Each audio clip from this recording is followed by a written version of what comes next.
হৃদয় ধকধক করতে করতে রাজকুমারী তারা রাজকুমার অভিমন্যুর কাছে এগিয়ে গেলেন। আজ প্রথমবার তিনি তার স্বামীকে এত কাছ থেকে দেখতে চলেছেন।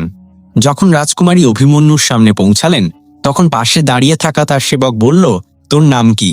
রাজকুমার অভিমন্যু জানতে চেয়েছেন। সেবকের কথা শুনে রাজকুমারী তারা চোখ তুলে অভিমন্যুর দিকে তাকালেন।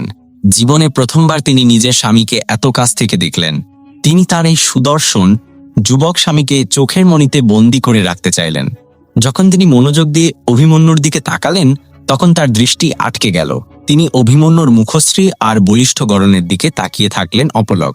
এই সেই রূপ, সেই চেহারা যাকে দেখার জন্য তিনি বছরের পর বছর অপেক্ষা করেছিলেন, সেই মুখ যার আশায় তিনি অসংখ্য কষ্ট সহ্য করেছিলেন। রাজকুমারী তারা অভিমন্যুর দিকে একটানা তাকিয়েছিলেন, যেন নিঃশ্বাস বন্ধ হয়ে যাচ্ছে। তখন হঠাৎ পাশে দাঁড়ানো লোকটি কটুস্বরে বলে উঠল, এভাবে কি দেখছো? কোনোদিন রাজপুত্র দেখনি বুঝি? চোখ নামাও। নিজেকে কখনো আয়নায় দেখেছ? তুমি এত কুৎসিত, এত বিশ্রী যে তোমার মুখ দেখলে আয়নাও ফেটে যাবে। এই কথা শুনে রাজকুমারী তারা লজ্জায় আর অপমানে জর্জরিত হয়ে গেলেন, চোখ নামিয়ে নিলেন। কালমুখী, তুই যদি আয়নাতেও তাকাস তাও ভেঙে যাবে। এই কথা বলে সেই লোকটা ঘৃণা ভরা হাসি হেসে উঠল। রাজকুমারী তারা লজ্জায় পানি পান হয়ে গেল। তখনই পাশে দাঁড়িয়ে থাকা রাজকুমার অভিমন্যু সেই লোকটির ব্যবহারে ক্রুদ্ধ হয়ে বললেন, যদি সে কুৎসিত হয়, কালো হয়, অসুন্দর হয়, তাহলে তাতে এই বেচারির কি দোষ? অরে মূর্খ, এই তো ওপরওয়ালার সৃষ্টি। তিনি কাউকে যেমন চান তেমন বানান। কারো চেহারা নিয়ে হাসাহাসি করা মানে তো সেই সৃষ্টিকর্তারই অপমান করা। রাজকুমার অভিমন্যুর কথা শুনে পাশে দাঁড়িয়ে থাকা লোকটার মুখ হঠাৎ গোমড়া হয়ে গেল। আর তখনই পাশে দাঁড়িয়ে থাকা রাজকুমারী যখন রাজকুমারের এই কথা শুনল, তার হৃদয়ে রাজকুমারের প্রতি শ্রদ্ধা বহু গুণে বেড়ে গেল। তার গর্ব হচ্ছিল এত ভালো মনের, এত সুন্দর চিন্তার একজন পুরুষ হতে যাচ্ছে তার জীবন সঙ্গী। লজ্জায় মুখ নিচু করে রাজকুমারীর চোখ যখন রাজকুমারের চোখের দিকে গেল, সে মৃদু স্বরে বলল, জি, আমার নাম চাঁদা। রাজকুমার বললেন, ঠিক আছে চাঁদা, এখন তুমি যাও। রাজকুমারী ফিরে গিয়ে আবার নিজের কাজে ব্যস্ত হয়ে পড়ল। এইভাবেই দিনগুলি কাটতে লাগলো। রাজকুমারীর যত্ন আত্মীর কারণে গাভীগুলোর দুধের পরিমাণও বাড়তে লাগলো। সব গরুই এখন আগের তুলনায় অনেক বেশি পরিষ্কার পরিচ্ছন্ন, সুন্দর আর সুস্থ সবল দেখতে লাগলো। রাজকুমারী তারা যেই কাজই করত মন দিয়ে করত। ধীরে ধীরে যারা তাকে ঘৃণা করত তারাও এখন তাকে সম্মান করতে শুরু করলো। রাজাও এখন তাকে কেবল গোশালার কাজ নয়, অন্য দায়িত্বও দিতে শুরু করলেন। রাজকুমারী প্রতিটি কাজেই নিষ্ঠার সঙ্গে নিজেকে নিয়োজিত করত। সে সারাক্ষণ শুধু এই অপেক্ষাতেই থাকত, কখন রাজকুমার অভিমন্যুর দর্শন হবে। যেদিন রাজকুমারকে দেখতে পেত সেদিনটা তার জীবনের সবচেয়ে আনন্দের দিন হয়ে উঠত। এভাবে সময় কাটতে লাগলো, আর রাজকুমারী তার দিনগুলো বেশ সুখে কাটছিল। অন্যদিকে তার বাবা অর্থাৎ রাজা মদন পাল রাজকুমারীকে না পেয়ে দুশ্চিন্তায় পড়েছিলেন। তিনি তার মেয়ের নিখোঁজ হওয়ার ঘোষণা পর্যন্ত দিতে পারছিলেন না, কারণ তিনি আগেই রাজকুমারী তারাকে মৃত ঘোষণা করে ফেলেছিলেন।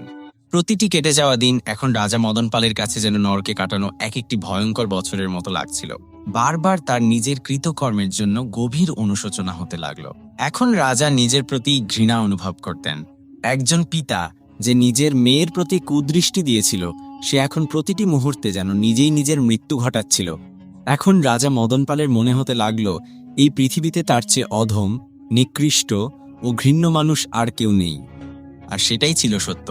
রাজা এখন রাতভর জেগে নিজের শরীরে চাবুক মারতেন। তার জীবনের একমাত্র লক্ষ্য হয়ে দাঁড়িয়েছিল কি করে করেই হোক সে যেন রাজকুমারী তারাকে খুঁজে পায় এবং তার পায়ের সামনে লুটিয়ে পড়ে নাক ঘষে ক্ষমা চাইতে পারে। যদি এই জীবনে জীবিত অবস্থায় সে অন্তত এটুকু করতে পারে, তবে তার আত্মা কিছুটা শান্তি পাবে, আর অন্তত সে শান্তিতে মরতে পারবে। না হলে মৃত্যুর পরেও সে এই জঘন্য চিন্তা ও পাপের আগুনে দগ্ধ হতে থাকবে। এই চিন্তারই আগুনে পুড়তে পুড়তেই রাজা মদন পালের দিনগুলো কেটে যেতে লাগলো। ওদিকে রাজা ধর্মপাল আবারও নিজের পুত্র রাজকুমার অভিমন্যুর জন্য উপযুক্ত কোনো কোণে খুঁজে বের করার কাজে লেগে পড়লেন। কারণ রাজকুমারী তার মৃত্যু সংবাদ আসার পরে ইতিমধ্যেই 1 বছরের বেশি কেটে গিয়েছে। এই পরিস্থিতিতে রাজা ধর্মপাল চাচ্ছিলেন যে তার পুত্রের বিয়ে আবার হোক। রাজকুমার অভিমন্যু যখন এই খবর পেল, তখন সে সরাসরি তার পিতা রাজা ধর্মপালের কাছে গিয়ে বলল, মাফ করবেন পিতাশ্রী, কিন্তু একজন মানুষের জীবনে প্রেম ও বিবাহ কেবল একবারই হয়। আমার জীবনে সেই প্রেম ইতিমধ্যেই ঘটেছে। হ্যাঁ, আমি হয়তো রাজকুমারী তারাবতীর সঙ্গে অনেকটা সময় কাটাতে পারিনি, কিন্তু আমার ভালোবাসা তো শুধু ওর প্রতিই ছিল এবং আজও আছে। দোষ হয়তো আমারই ছিল, তাই তো সে আমাকে ছেড়ে চলে গেল। আর এ কথা কে বলেছে যে দ্বিতীয় বিয়ে করলে আমার দ্বিতীয় স্ত্রী বেঁচে থাকবে? তাই পিতাশ্রী, আমি আর দ্বিতীয় বিয়ে করব না। কিন্তু রাজকুমারের এই কথা রাজা ধর্মপালের মনে বিন্দুমাত্র দাগ কাটতে পারেনি। তিনি কনের খোঁজ চালিয়ে যেতে লাগলেন। আর এই কথাগুলোই যখন কানাঘুষো হয়ে উড়ে উড়ে পৌঁছে গেল রাজকুমারী তারার কানে, তার স্বামী তাকে এতটাই ভালোবাসে যে সে এখন পর্যন্ত দ্বিতীয় বিয়ে পর্যন্ত করতে চায় না।